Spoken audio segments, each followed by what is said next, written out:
પુણ્યતિથિ નિમિત્તે આજે ભજનનો કાર્યક્રમ રાખ્યો છે. અમે માઈ મંડળના ભાઈઓ બધા અહીંયા ભજન કરવા આવ્યા છીએ કે હજુ હોભળજો. બાકી સંતો કહી ગયા, આયા સો જાએગા, આયા સો જાએગા રાજા રંક ફકીર, કોઈ સિંહાસન ચढ़ ચલે કોઈ બાંધ જંજીર.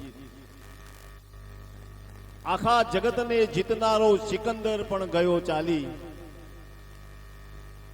આખા જગતને જીતનારો સિકંદર પણ ગયો ચાલી, મરતી વેળા એની બંને મુઠ્ઠી હતી ખાલી. કંઈ લઈને આવ્યા નથી ને કંઈ લઈને જવાના નથી, જે છે બધું અહીંયા જ રહેવાનું છે. પણ ભવનું પાથું બોધર તો હાથે આવે. એક વાણિયાનો છોકરો હતો, બહુ ગરીબ હતો. આમ તો વાણિયા ગરીબ ન હોય પણ આ ગરીબ હતો. આવે બહુ ગરીબ હતો અને એક સત્સંગમાં હોભળવા કાયમ જાય. સત્સંગ હોભળે. ગુરુજી જે સત્સંગ કરતા બહુ જ્ઞાની હતા, એમની નજરે પડ્યો આવે. હોભળશો તો મજા આવી. એની નજરે પડ્યો એક દિવસે સત્સંગ પત્યા પછી બાપુને પૂછ્યું, દીકરા તું રોજ અહીંયા આવીને બેસે છે, હું તને કાયમ જોઉં છું, તું સત્સંગ વાપરતો તને કોઈ તકલીફ? બાપુ કે મારા જીવનમાં દુઃખ સિવાય કોઈ છે જ નહીં. હું જે દિવસથી જન્મ્યો ત્યારથી આજ સુધી દુઃખ દુઃખ ને દુઃખ જ મેં વેઠ્યું છે. મારા જીવનમાં કોઈ સુખ નહીં. બાપુએ અંતર ધ્યાન થઈને જોયું, દીકરા તારા જીવનમાં દુઃખ જ છે. તારા વિધાતાના લેખમાં નવરું દુઃખ જ લખેલું છે. પણ મારી શક્તિ, અગમ્ય શક્તિથી હું તને 5 વર્ષ માટે સુખ આલું. બોલ તારે લેવું છે? 6 વર્ષે તું હતો એ નહીં થઈ જવાનો, પણ તને 5 વર્ષ માટે હું સુખ આપું છું. બોલ તારે લેવું હતું લે. છોકરાએ વિચાર કર્યો, આમાં આખી જિંદગી મારી દુઃખમાં જવાની, તો ભલે 5 વર્ષ તો 5 વર્ષ સુખ તો ભોગવી લઈએ. એ બાપુએ કીધું, જા તને આવતીકાલથી તારો દિવસ ચડતો થઈ જવાનો, જા. સત્સંગ પત્યો, બાપુ જતા રહ્યા. આ છોકરાને બીજા દિવસે એને જ્ઞાન આવ્યું. કઈ સીધા પૈસા ન આપ્યા, પણ ભગવાને એને બુદ્ધિ આપી. કઈ રાજ રચીલું, આના ઘરમાં કઈ વેચી માર્યું, પૈસા ઉભા કરીને ધંધો ચાલુ કર્યો. એમ કરતો કરતો એનો ધંધો જામી ગયો. ઘણા પૈસા કમાયો, ખૂબ ધન કમાયો. પછી તો એનો લગ્ન થઈ ગયો, કારણ કે પૈસા એટલે કોઈક આપનાર મળે ને. એનો લગ્ન થઈ ગયો, મકાન બનાવી કાઢ્યું, સુખ સુખ ને સુખ જ થઈ ગયું. પણ છોકરો બુદ્ધિશાળી હતો, એને ખબર પડી કે આ તો મારું 5 વર્ષનું જ છે ને, 6 વર્ષે તો બધું જતું જ રહેવાનું. કંઈક એવું કરી જવું કે મારા જીવનમાં યાદ રહે. 5 વર્ષ સુખ મળ્યું છે, એનો કંઈ સદુપયોગ કરી નાખું. ભલે ભોગવા એટલું ભોગવું, પણ બીજો એનો સદુપયોગ કરું. ભગવાને એને બુદ્ધિ આપી. જે ધન ભેગું થયું વાપરવા માંડ્યો. સદાવ્રતો ખોલ્યા, દવાખાના બનાયા, વાવો ગળાવી, બસ લોકોના માટે પૈસો વાપરવા જ માંડ્યો. ઘણો પૈસો વાપર્યો. જ્યાં ત્યાં સદાવ્રતો ખોલી નાખ્યા, દવાખાના બધું જે જરૂરી પડે, લોકોને જેની જરૂર હોય બધું એને ઊભું કરી દીધું. 5 વર્ષની અંદર લાખો રૂપિયા કમાઈને લાખો વાપર્યા. એને ખબર હતી કે 6 વર્ષે તો પાછું મારી જોડે કંઈ રહેવાનું જ નહીં. તો મારા ભવનું પાથું બોધું તો કંઈ આગળ મજરે આવે. 6 વર્ષ થઈ, 5 વર્ષ થઈ ગયા. સમય ઠેડાઈ ગયો. ફરતા ફરતા બાપુ પાછા ત્યાં આવ્યા. એ ગામની અંદર પડાવ નાખ્યો. આ છોકરો ત્યાં જતો હતો, બાપુને મળ્યો. બાપુએ ધ્યાન નથી જોયું, દીકરા તારા છેલ્લો દાડો છે, આવતીકાલથી તારું પાછું સુખ જતું રહેવાનું. મેં જે વચન આપ્યું તે પ્રમાણે 5 વર્ષમાં તારી વેળા પાછી પૂરી થઈ જવાની છે. તો છોકરો કે બાપુ જુઓ તો ખરા મારા જીવનમાં પછી આગળ કંઈ. બાપુ કે ઉભો રે, તારું હું ધ્યાનથી જોઉં, તારા જીવનમાં આગળ કંઈ શક નહીં. તો બાપુએ ધ્યાન ધરીને જોયું તો બાપુને નવાઈ લાગી ગઈ. બાપુએ ઓખ ખોલીને જોયું, દીકરા તારા જીવનમાં તો તું જીવ ત્યાં સુધી સુખ સુખનું સુખ જ છે. કે તારા વિધાતાના લેખ ફરી ગયા છે. તે 5 વર્ષની અંદર જે પુણ્ય કર્યું, જે સત્કર્મો કર્યો, તારા બધો આગળ આવ્યો છે. અને આજે તારા લેખમાં તો તારા માટે નવરું જીવનમાં સુખ સુખ ને સુખ જ છે. કારણ કે 5 વર્ષની અંદર એને જે ધન મળ્યું હતું એનો સદુપયોગ કર્યો તો આખું એનું જીવન પલટાઈ ગયું. એ માણસ પોતાના જીવનમાં કંઈ થોડું ઘણું મળ્યું હોય સદુપયોગ કરે તો આ ભાવની તો આવના ભાવનું પાથું પણ મળતું જ હોય છે. આવો એક ગામ હતું, ગામના પાદરે એક કાકા પોતાનું મકાન હતું, ઓટલા ઉપર ખાટલો નાખીને બેસતા.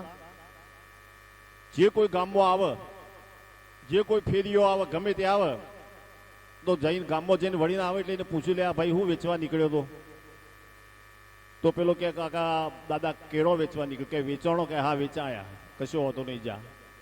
વળી કોઈ બીજો ફેરીઓ આવે, વળીને આવે એટલે પૂછ્યું શું વેચવાય? તો કે હું સફરજન વેચવાય. તો કે વેચાણ? હા. કે વેચાણો, જા. જે આવે ને પૂછે, કોઈ વળીને આવે કે મારે નહીં વેચવાનું, તો કે અહીંયા મૂકી દે, ઓટલા ઉપર તારો માલ મૂકી દે, બોલ પૈસા કેટલા થયા? બસ બાપા આ ધંધો કરતા. કોઈને નિરાશ ના કર. કોઈ ફેરીઓ આવે તો એના જોડેથી માલ લઈ લેતા, એનું વિતરણ કરતા, એને પૈસો આપીને મોકલી દેતા. હવે આપણે જોઈએ તો હંમેશા ભગવાન તો કોઈ સાચો સતી હોય એનું જ પરીક્ષા કરતા હોય. જેની જોડે કંઈ ના હોય, અધર્મી હોય, એની તો પરીક્ષા કરવા માટે ભગવાન આવું જ નહીં. એટલે તો ભગવાને નરસિંહ મહેતાની, મીરાબાઈની, જલારામ બાપાની, બધાઓની પરીક્ષાઓ જે ભક્તો હતા એની પરીક્ષા કરવા માટે ભગવાનને આવવું પડ્યું. ભગતો એની પરીક્ષા થાય, બીજાની થાય નહીં. ભગવાને વિચાર્યું કે આ દાદા બેઠા બેઠા કોઈ ફેરીઓ આવ્યો તો એની જોડેથી માલ લઈ લો છે, કોઈને નિરાશ કરતા નથી, મને જોવા તો દે એમના ફાઈન સત કેટલું છે. એટલે ભગવાને એક ગરીબ લગર વગર કપડો પહેરીને હાવ ગરીબનો વેશ લીધો અને ખંભે કોથળો નાખ્યો, કોથળામાં કંઈક ભર્યું અને બૂમો પાડતા પાડતા નીકળ્યા ભગવાન ફેરિયાના રૂપે.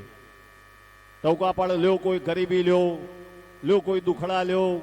પછી ગરીબી વેચતા વેચતા નીકળ્યા. ગામમાં ફરે ગરીબી કોણ લે? કોઈ પૂછે ભાઈ શું વેચે? કે હું દુખડા વેચું છું, ગરીબી વેચું છું.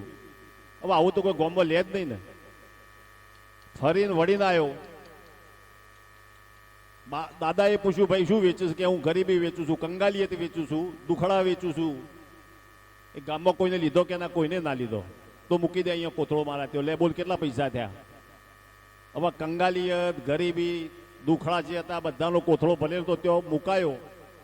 બોલ તારે કેટલા પૈસા થયો? કે લે પૈસા આપી દીધા અને ભગવાન ત્યાંથી નીકળી ગયા. હવે આટલું બનાવ બન્યો એટલે 5-10 મિનિટ દાદા ખાટલામાં આડા પડ્યા, અવાજ આવ્યો કે દાદા ઊંઘો છો કે જાગો છો? દાદા કે ના જાગું જ છું. તમે કોણ બોલો? કે હું તમારા ઘરની લક્ષ્મી બોલું.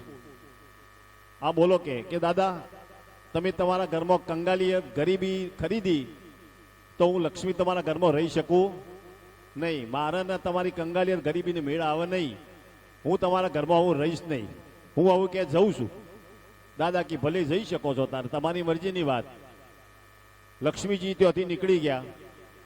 5 મિનિટ થઈ ફરી પાછો ટવકો પડ્યો, દાદા ઊંઘો છો કે જાગો છો? દાદા કે જાગું છું. કે કોણ બોલો છો? કે હું તમારું પુણ્ય બોલું છું. હા બોલો શું કહેવું છે? કે દાદા તમે ઘરમાં આવી ગરીબી કંગાલીએ તો વળી લક્ષ્મીજી જતો રહ્યો, હું એ તમારા ઘરમાં રહી શકું નહીં, હું આવું જઉં છું. દાદા કે જો લક્ષ્મીજી કોઈ આગળ નહીં પહોંચ્યા હોય, પહોંચી જો જતા રહો તો એવું વધો નહીં મારે. એમનું પુણ્ય નીકળી ગયું. 5-10 મિનિટ થઈ પાછો અવાજ આવ્યો, દાદા જાગો છો? કે હા જાગું છું. કે કોણ બોલો છો? કે હું તમારા ઘરની રીતિ સીધી બોલું છું. બોલો શું કહેવું છે? કે તમારા ઘરમાં ગરીબી આવી, લક્ષ્મી જતો રહ્યો, તમારું પુણ્ય જતું રહ્યું તો હું એવું તમારા ઘરમાં રહી શકું નહીં, હું એ જઉં છું. કે જો તારે તમે જો તમારી જેવી મરજી. એમનું પુણ્ય લક્ષ્મીજી રીતિ સીધી બધો ઘરમાંથી બધો નીકળી ગયો, જતો રહ્યો. પછી 10 મિનિટ પાછો અવાજ આવ્યો કે દાદા જાગો છો? ઊંઘ્યા છો? કે જાગું છું. કે કોણ બોલો છો? કે હું તમારું સત બોલું છું. આ બધા જતા રહેવું મારે રહેવાય નહીં, હું એ પણ જોઉં છું. એ વખતે દાદા બોલ્યા કે નહીં, હું તમને જવા દઈશ નહીં. તમારા કારણે તો મેં આ બધું વર્યું છે. એમ કે તમે સત્ય મારા ઘરમાં હતું એટલે તો મેં બધું વર્યું. ભલે લક્ષ્મી જતા રહ્યો, ભલે રિદ્ધિ સીધી જતા રહ્યા, પણ સત્ય કે હું તને જવા દઈશ? તમારે તો મારા ઘરમાં રહેવું જ પડશે. તમે છો એટલે તો હું જીવી રહ્યો છું. સત્ય એના ઘરનું સત્ય તો ટકી ગયું. થોડો સમય થયો તો લક્ષ્મીજી, રિદ્ધિ સીધી ને પૂર્ણ બધા વળીને પાછા આવી ગયા. જે ઘરની અંદર સત્ય હોય ત્યાં બધું હોય જ, કોઈ જાય નહીં. જે ઘરની અંદર સત્ય, એટલે તો સત્યવતી રાજા હરિચંદ્ર પૂજાઈ ગયા. આજે આપણે કોકને નહીં કહેતા સત્યવાદી રાજા હરિચંદ્ર થઈ ગયો છે. એક વચન ખાતર સત્યવાદી હરિચંદ્ર રાજાને વેચાવવું પડ્યું હતું. એ સત્યના કારણે વેચવાના હતા. જ્યાં જે ઘરમાં સત્ય હોય ત્યાં બધું હોય જ. લક્ષ્મીજીને રહેવું પડે, રીતિ સિદ્ધિને રહેવું પડે, બધાને એના ઘરમાં રહેવું જ પડે. પણ આ તો આપણો આ માયા વસ્તુ સારી સંસારમાં આપણે રહેતા હોય અને આ માયા વસ્તુ છે એટલે બધું આપણે જાળવી ન શકીએ. પણ આપણે ભક્તિ કરતા હોય તો થોડું ઘણું જાળવી શકાય. જેટલું જાળવીએ એટલું આપણા માટે સારું છે. સત્યની વસ્તુ એટલે આપણે જાળવી શકીએ છીએ. નકર અત્યારે બધું નક્કી ન કહેવાય.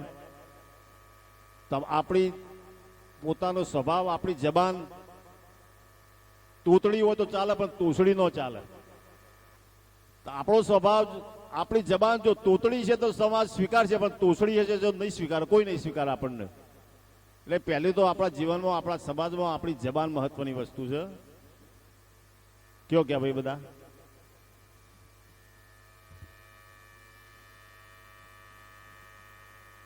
હા, એક હું વિસનગરથી બહાર નીકળ્યો એટલે રસ્તાની અંદર બાપ દીકરો બે લડતા હતા. બાપ દીકરો બરાબર લડતા હતા. મેં જઈને પૂછ્યું કે ભાઈ કેમ લડો છો? એ પેલા બાપા બોલ્યા કે શું કરું કે આ આરો મારો છે ને તોતળો મુવો છે કે જો છોકરી જોવા લઈને જઉં છું કે બોલી જાય છે કે મારો સંબંધ થતો નહીં. ગમે તો લઈને જઉં છું તો હાથે આવે છે અને બોલવા જાય છે કે સંબંધ તૂટી જાય છે. પણ પેલો કે હું હાથે તો આવું તો તારે કે માલે તો તમારે હાથે આવવું જ પડે કે હું ન આવું તો કોઈ ભટકાઈ જાય તો હું શું કરું કે. એટલે માલે તો ધોવા તો છોકરી ધોવા તો મારે આવવું જ પડે ને કે. મેં કીધું લે પણ તું ના જ ના, હું તો જઉં. મને કે દાદા હું ના જઉં તો પછી આ બાપા કેવું ધોઈને આવે કે મારે જવું તો પડે કે. મેં કીધું પણ આ જોવા છોકરી જોવા જઈએ છીએ એના હાથે થયું છે. મેં કીધું હેડ, મને કીધા તમે દાદા આવો હાથે. મેં કીધું હું હાથે આવું તારે જોઈએ, પણ તારે બોલવાનું નહીં. છોકરી જોવા જઈએ તારે અવાજ બોલવાનું છે, જે બોલવાનું નહીં. પણ દાદા કે એવું કે કહેવા જેવું તો કે મને કહેવું તો પડે ને કે. મેં કીધું એ કામ કર, કહેવું પડે તો બોલતો નહીં, પણ થોડું ગઈને સંભળાવજે. કવિતાની રીતે બોલે ને તો તારી જીભ પકડાશે નહીં. સીધી વાત કરવા જઈએ તો જીભ પકડાઈ જશે, પણ થોડું ગઈને કહેજે મને તારે જે કહેવું હોય તો વધુ નહીં આવે કે હાલું તાન દાદા એવી રીતે તો મને કહેવા જેવું છે તો કોઈ કી. અમે એના ઘેર ગયા, મને કે હાથે લઈ ગયા. ઘેર બેઠા, એ બેઠો, એના બાપા બેઠા, હું બેઠો, કન્યાની માં બેઠી, કન્યાના બાપો બેઠા. બેઠા હતા ને છોકરી ચા લઈને આવી. પિત્તળની કીટલી હતી અને પિત્તળની રકાબી હતી. રકાબીમાં એને ચા આમ કરીને ચા આપ્યો. પેલો તો છોકરાને આલ્યો, એ પછી મને આપ્યો, પેલા એના બાપાને આલ્યો. પણ બન્યું ચા તો રકાબી હતી પિત્તળની, ચા ઠરાઈને આખી ફૂલ ભરી કાઢેલી અને એનો ટેરવો બળ્યો. ઓગળી એનો ટેરવો બળ્યો એટલે બાપડો આ ભૂરો બોલી ન શક્યો. પણ કરું છું, મેં ના પડી બોલવાની. પણ એને ખબર પડી કે ગાવાનું મને કીધું, ગઈને કહું તો હતો નહીં ને. તે ઓને તો ચાલુ કર્યું. એ ગલમ લાગે મન ગલમ લાગે, લકાબી મોતા મન દલમ લાગે. અલ્યા મેં કીધું બાપા ના, ધલમ લાગે મને ધલમ લાગે, લકાબી મોતા મને ધલમ લાગે. આટલું બોલતો તો હું કોઈ કહેવા જો તો હોમી કન્યા હાથમાં કેટલીને બોલી. હાથમાં લકાબીને મોય તી, તી એટલે ચા અંગ્રેજી. હાથમાં લકાબીને મોય તી, ઓ મારા ભૂલા તું ફૂંતી ફૂંતીને પી. ફૂંદ બાર તો છોકરીની માં બોલ્યો થલ થલ, જેવું ધોતું તું કે ધલી ગયું કે આપડે તો થલ થલ. તો છોકરીનો બાપો કે એ પેદા વેચો પેદા વેચો પેદા વેચો, મુલત લઈ લો મુલત લઈ લો બધું. અમે હોયથી ઊંધા ઓટાડી કપલીને લઈ જતા ને હોમે ઊંધા ઓટાડી કપલી નથી. કમ્પ્લેટ બેસી જઈ, મેળ આવી ગયો. અને 2 મહિનામાં લગ્ન થઈ ગયો, 2 છોકરો બાપ થઈ ગયો. એ મજા કરે છે. કૃષ્ણ કનૈયા લાલ કી જય.